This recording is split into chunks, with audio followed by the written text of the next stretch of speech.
Bonjour, je m'appelle Eric, je suis Project Manager Officer à la R&D de Tetris. J'ai 54 ans, j'ai travaillé pendant 23 ans au ministère de la Défense, à l'époque à laquelle j'ai pu obtenir un titre d'expert en cybersécurité délivré par l'ANSSI en 2008. Ensuite, j'ai créé ma petite entreprise où j'ai fait du pentest et du conseil en cyber. Et à la suite de ça, pendant 2 ans, j'ai été patron du cercle commercial de Capgemini. Depuis bientôt 8 mois, mon rôle de Project Manager Officer au sein de la R&D de Tetris est transverse sur toutes les équipes. Je manage une dizaine de technical leaders qui eux-mêmes pilotent leurs collaborateurs. Et j'ai aussi un second axe qui est beaucoup plus vertical, puisque je suis en relation directe avec le CTO pour faire soit du reporting, soit prendre en compte les nouvelles orientations de la R&D. Les plus gros challenges de ce poste à relever sont en fait que les missions ont des temporalités et des fréquences très différentes. Il faut s'assurer que toutes les équipes vont pouvoir finir leur développement à la même date afin de pouvoir lancer les campagnes de tests fonctionnels, de performance et ou cyber.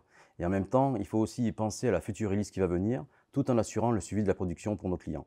Mes interlocuteurs au quotidien sont bien sûr les technical leaders qui pilotent leurs équipes de développeurs, mais j'interviens aussi souvent avec les autres départements de la direction technique où, par exemple, nous devons mettre en place un planning commun pour assurer tout ce qui est build, déploiement, mais aussi avec les activités des équipes commerciales. L'équipe R&D de Tetris est une super belle équipe composée de personnes dévouées, compétentes et très performantes. Nous devons faire toutes les étapes de la conception, du design au développement, en passant par les tests, mais aussi la création de documentation. Et aussi, nous devons assurer la production pour nos clients. Afin de pouvoir innover en cyber, il faut constamment se tenir informé des nouvelles techniques d'attaque. D'ailleurs, nous avons créé un département spécialement pour ça, Cyber Intelligence Unit, avec qui nous sommes très souvent en relation.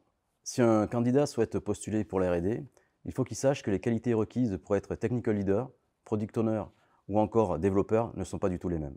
En plus des compétences spécifiques au poste, nous cherchons des personnes qui sont capables d'aider les autres, qui sont capables de proposer des idées, qui ont l'esprit de partage et d'entraide.